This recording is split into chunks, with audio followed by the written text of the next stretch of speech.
nous allons ensemble dans le rassemblement.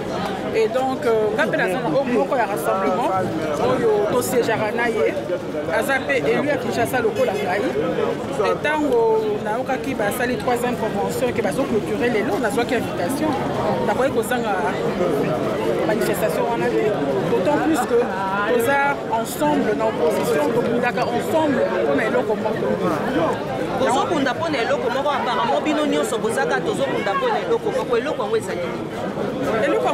Alternance. Ça fait depuis 2 ans que nous avons la alternance en élection.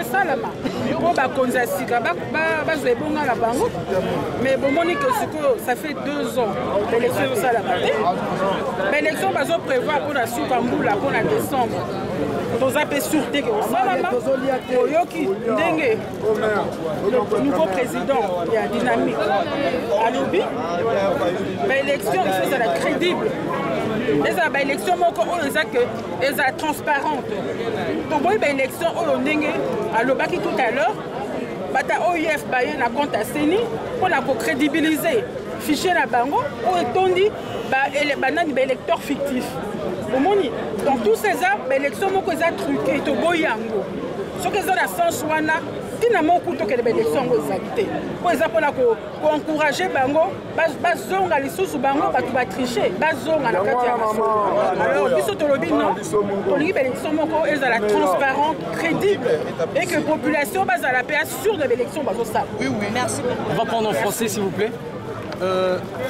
Mais puisque tous les opposants étaient là à cette séance de travail. Et les opposants ont bien vu, l'OIF aussi l'a bien dit, qu'il y avait au moins 7 millions des électeurs fictifs. Je ne pense pas que cela s'est sorti comme ça d'en haut.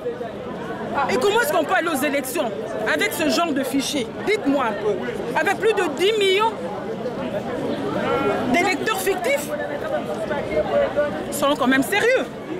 On ne peut pas laisser faire des choses pareilles. Il faudrait que Corneille Nangaa puisse éliminer tous ces électeurs fictifs et qu'on ait réellement les vrais électeurs qui ont mis des empreintes pour pouvoir aller aux élections. Si vous considérez la démarche de Martin Fayulu de la transition sans Kabila, à quelle période envisagez-vous cela? Il a bien dit lui-même. Au cas où il n'y ait pas des élections le 23 décembre, au cas où on ne revoit pas ce fameux fichier, parce qu'on ne peut pas aller aux élections avec ce fichier truqué. Et je pense que vraiment, c'est clair, c'est clair. Ça peut ne pas être clair pour ceux-là qui ont des intentions de tricher. Mais nous qui voulons avoir des élections crédibles, transparentes, en tout cas, nous voulons un fichier aussi correct. L'OIF a dit dans sa déclaration que le fichier était perfectible. Envisagez-vous une perfection de ce fichier électoral encore avec une délibération pour la suite? L'OIF a dit que le fichier était perfectible, définitivement perfectible. C'est-à-dire c'est un travail qui n'est pas encore tout à fait complet, il y a des éléments à perfectionner. Ah ben voilà, c'est ce qu'on attend, cette perfection-là. Ça viendra pour avoir des élections. Ça viendra de vous ou de l'OIF? Mais de la CENI, de Nangaa. Ce n'est pas l'OIF qui organise les élections, c'est la CENI qui organise les élections.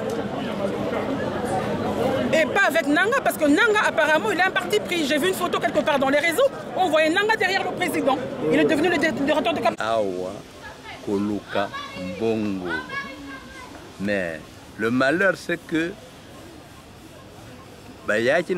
ça, c'est cette question-là. Pourquoi poser Kayango toujours? Tozalaki na buumbu awa ya colonisation. Rwanda, Burundi, Congo-Brazzaville, Mali, etc. Africains basaraki nini pour colonisation ici là. Vous connaissez très bien. Partout. Batu, Batelemaki, Balobi, Makambo ya colonisation, Toboyi Yango. 1960, Ezali est retenu dans l'histoire comme l'année des indépendances africaines. Vous voyez bien, très bien. Il y a eu l'année des indépendances américaines. Il y a eu une année de l'indépendance russe.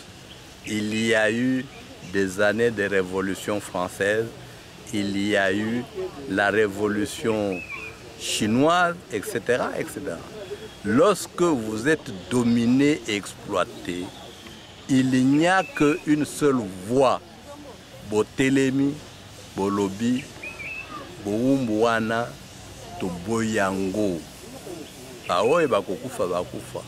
Mais à la fin, la protestation est qu'on gagne, bokolongola banguna, bokolongola ba ennemi, ba oyo batiabino na kaka. Il n'y a pas d'autre voie.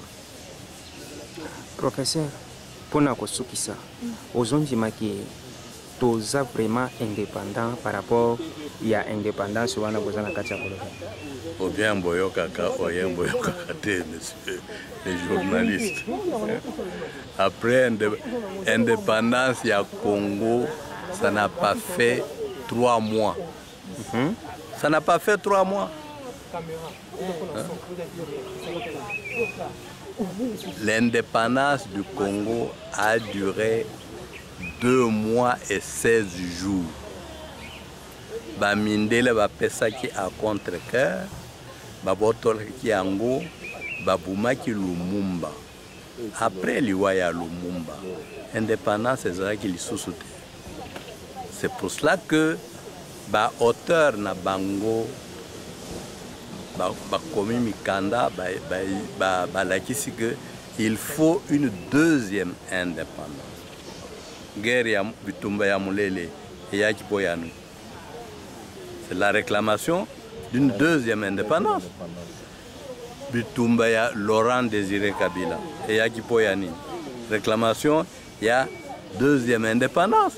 Bitumbo tozoku bunda lelo eza boyani. Réclamation ya deuxième indépendance. Wana tozaki na ba colonisateur ba mindele.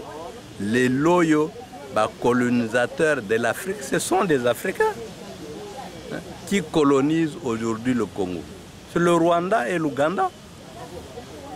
Bon, mon arrêté. Hein? Alors que tu as dit qu'il y a un système qui est déjà adopté en Afrique, les Africains, il faut que le système où ils ont Monsieur, non, je ne réponds plus à ça parce que donc vous ne comprenez rien de ce que je suis en train de dire. J'ai déjà répondu à cette question-là.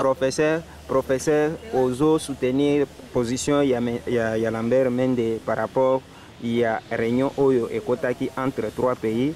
Bazolo Belali Kamboyambo Kanabiso position Lambert Mende Azwaki Oza positionné. Oyo à s'insurger contre le pays où on a lobby que les normalité qui ba kota na ma kita ou bien ba lobby la Kamboya Congo sans que biso ba congolais tozala na isika wana. Yo Otanga, vous êtes universitaire, oui. Hein? Licencié. Na licence na yo, na essence ya Mende Nini Eleki. Vous êtes également licencié, vous avez le même niveau d'instruction. Pourquoi un autre licencié, Mouninga Nayo, a Kotiko Bangisayo? C'est-à-dire que vous n'avez pas confiance en vous-même. Lambert Mende a lobby, Lambert Mende Azalaki Wapi. Azalaki na rébellion. Rébellion soutenue par qui? Par les Rwandais. A travaillé pour la domination du Congo par les Rwandais. Ayebi yango très bien. Lelo, Batobalobi, Kabila, Kosala, troisième mandat T. Respectez votre constitution. Mabé Zawapi. Et comme Mabé parce que Lambert Mende n'est pas d'accord. Batoya journal, vrai journal. Bazana émission, il y a devoir de mémoire.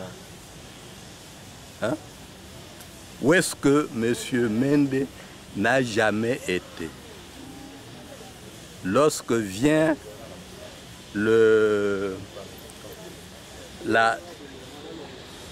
démocratisation, Azaki na poto, la sécurité pour y a compte ya Mobutu.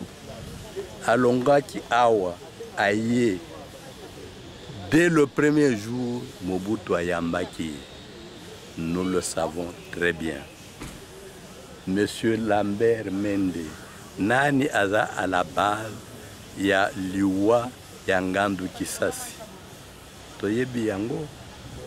Moi, j'ai travaillé avec Lambert Mende dans le gouvernement. Il y a Tshisekedi Azalaki, porte-parole de ce gouvernement-là. Abanda Kobenga Tshisekedi, Papa Etienne, Alongwe Azongi, na Mobutu, a commis ministre d'État chargé de transport de M. Kengo. Les loyaux azana M. Kabila. Moutuyandenge wana. Okopesa yo confiance? Ou bien licence na yo osombaki yango, ou bien si c'est une vraie licence, ça ne devrait pas vous émouvoir. Merci, Je crois que professeur. c'est